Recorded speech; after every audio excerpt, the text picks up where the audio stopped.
Hello everyone, আসসালামু আলাইকুম। Welcome back to my channel. আজ আমরা কথা বলবো বিটিএস এর ভি অর্থাৎ কিম তায়ং এর একটি ওয়েবার্স পোস্ট নিয়ে, যা সম্প্রতি আর্মিদের মধ্যে বেশ আলোচনার জন্ম দিয়েছে। এই পোস্টটি শুধু একটি ছবির জন্য নয়, বরং তার পেছনে গল্প এবং স্মৃতির কারণেও গুরুত্ব হয়ে উঠেছে। আজকের ভিডিওতে আমি বিস্তারিতভাবে আলোচনা করব ভি কেন এই পোস্টটি দিয়েছেন, এই ছবির সাথে কি গল্প জড়িত এবং কিভাবে আর্মিরা এটি দেখছেন। তো চলুন শুরু করা যাক। প্রথমে সংক্ষেপে বলিনি ইয়ংটেন কে ছিলেন। ইয়ংটেন ছিলেন বিটিএস সদস্য ভি এর একটি পোষা কুকুর, একটি পমেরিয়ান জাতের ছোট্ট তুলতুলে কুকুর। ভি অনেকবার ওয়েভার্স লাইভ এবং বিভিন্ন ছবির মাধ্যমে ইয়ংটেনকে তার বক্তাদের সাথে পরিচয় করিয়ে দিয়েছিলেন। ইয়ংটান তার মিষ্টি চেহারা, শান্ত স্বভাব এবং মজার সব কাণ্ড কারখানার জন্য খুব অল্প সময়ে আর্মিদের ভালোবাসা পেয়েছিল।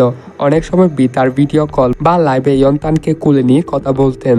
2024 সালের ডিসেম্বর মাসে ভি ওয়েভার্সের মাধ্যমে ঘোষণা দেন ইয়ংটেন মারা যান। তিনি লিখেছেন, আসলে আমি জানতাম না কিভাবে বলবো, এটা বলা খুব কঠিন ছিল, কিন্তু তোমরা যেভাবে ইয়ংটেনকে ভালোবেসেছো সেটা দেখে মনে হলো জানানো উচিত। ইয়ংটেন এখন অন্য এক তারাই চলে গেছে, সবাই তার জন্য দোয়া করবেন। এই পোস্টের পর থেকে বিশ্বব্যাপী আর্মিদের মধ্যে শোকের ছায়া নেমে আসে। অনেকে তাদের অনুভূতি প্রকাশ করে এবং বিয়ের প্রতি সমবেদনা জানায়। এরপর আসে 2025 সালের 10 মে। এই দিন সকালে ভি তার ওয়েবার্স অ্যাকাউন্টে একটি ছবি পোস্ট করেন। ছবিতে দেখা যায় একটি কুকুরছানা ঘুমিয়ে আছে। কুকুরটির গায়ের রং হালকা সোনালী বর্ণের। এই ছবি দেখে আর্মিরা প্রথমে ধারণা করে এটা হয়তো ইয়ংটানের পুরনো কোনো ছবি। আবার কেউ বলছে এটা কি নতুন কোনো পোষা প্রাণী, নাকি মিলিটারি সার্ভিসের মধ্যে থেকে ভি পুরনো স্মৃতি স্মরণ করছেন। কারণ এই সময় ভি এবং RM সেনাবাহিনীতে আছেন এবং তারা 10 জুন 2025 তাদের সার্ভিস শেষ করবেন।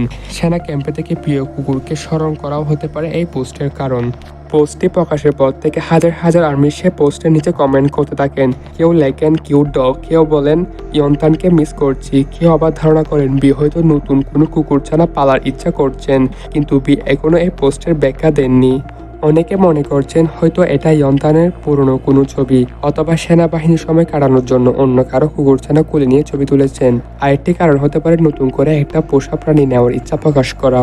তবে ভি নিজেই কিছু বলেনি, তাই নিশ্চিতভাবে কিছু বলা যাচ্ছে না। ভি বর্তমানে দক্ষিণ কোরিয়ার সেনাবাহিনীতে আছেন। 2023 সালের ডিসেম্বরে সেনা প্রশিক্ষণ শুরু করেন এবং 2025 সালের জুন মাসে সার্ভিস শেষ করবেন। সেনাবাহিনীতে থাকাকালীন সময়ে কুকুরকে মিস করাই স্বাভাবিক। এছাড়া জানা গেছে ভি সেনাবাহিনীতে অনেক ভালো পারফর্ম করছেন এবং আর্মিদের জন্য মাঝে মাঝে ওয়েবার্সে পোস্ট করে যাচ্ছেন। সব মিলিয়ে এই ছবিটি আবারও প্রমাণ করে ইয়ংটান ভিয়ের জীবনের কতটা গুরুত্বপূর্ণ অংশ ছিল। আর এই ধরনের পোস্টের মাধ্যমে ভি এখনো স্মৃতি ধরে রাখতে চান। ভবিষ্যতে হয়তো ভি সেনা সার্ভিস শেষ করে এসে নতুন করে কোনো পোষা প্রাণী নিবে কিনা তার সময় বলে দিবে। তবে আর্মিরা সবসময় তার পাশে আছে। তোমরা কি ইয়ংটানকে মিস করো তা নিচে কমেন্টে জানাতে পারো। আজকের ভিডিও এই পর্যন্ত। আশা করি আজকের ভিডিওটা ভালো লেগেছে। যদি ভালো লেগে থাকে তাহলে লাইক, কমেন্ট, শেয়ার এবং সাবস্ক্রাইব করতে ভুলিও না। পরবর্তী নতুন একটা ভিডিওতে দেখা হবে। ধন্যবাদ।